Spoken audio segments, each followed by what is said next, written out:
So hey guys welcome back to my new video. So আজকের ভিডিওতে আমরা কথা বলবো অন্নপূর্ণা ভান্ডার প্রকল্প ওয়েবসাইটকে নিয়ে। এই ওয়েবসাইটে দেখুন social security government of West Bengal, আমি ওয়েবসাইটটা এখানে সার্চ করেছি এবং ওয়েবসাইটটা আমি ওপেন করছি।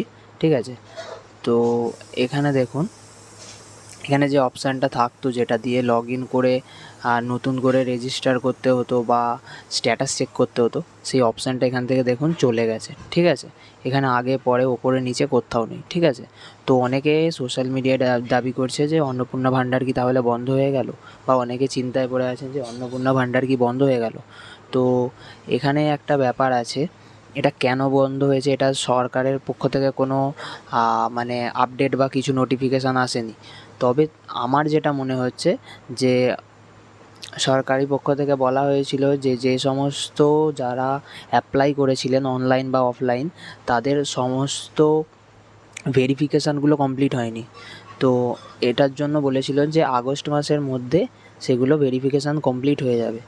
তো এখনও পর্যন্ত যেহেতু হয়নি, তো আমার যেটা মনে হচ্ছে যে আগস্ট মাসে যেগুলো মানে জুলাইয়ের শেষ পর্যন্ত মাসে যতগুলো অ্যাপ্লাই করা ছিল, যেগুলো ভেরিফিকেশান হয়নি, সেগুলো কমপ্লিট করার জন্যই হয়তো সরকারি পক্ষ থেকে এখন পোর্টালটিকে বন্ধ রেখেছে, যাতে নতুন করে কেউ অ্যাপ্লাই এখন না করতে পারে। মানে পুরনো পেন্ডিং যেগুলো পড়ে আছে সেগুলোই যাতে আগস্টের মধ্যে কমপ্লিট করে দিতে পারে ভেরিফিকেশান করে, এবং টাকা ছেড়ে দিতে পারে। সেটার জন্যই হয়তো হতে পারে, যেটা আমার মনে হয়, আর এটা হওয়ার সম্ভাবনাই আছে।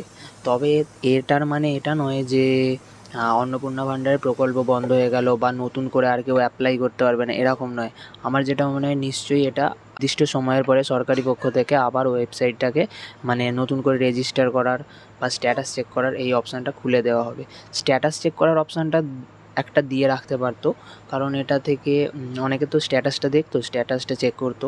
স্ট্যাটাসটা চেক করা যাচ্ছে না, এটা মানে একটা কিছু সেরকম ব্যাপার নয়, কিন্তু চেক করা যাচ্ছে না, এটাই হচ্ছে একটা ব্যাপার। আমার যেটা মনে হয় যে যেহেতু যেগুলো পেন্ডিং পড়ে আছে সেগুলো কমপ্লিট হচ্ছে না, সেই জন্য এখন কিছু দিনের জন্য হয়তো নির্দিষ্ট একটা টাইম পিরিয়ডের জন্য বন্ধ রেখেছে সরকারি পক্ষ থেকে। তো আগে যতগুলো পেন্ডিং আছে সেগুলো যাই কমপ্লিট হয়ে যাবে, তো তারপরে আমার মনে হয় যেটা যে নিশ্চয়ই সরকারি পক্ষ থেকে আবার ওপেন করে দেওয়া হবে নতুন করে অ্যাপ্লাই করার জন্য। তো ভিডিও দেখার জন্য অসংখ্য ধন্যবাদ।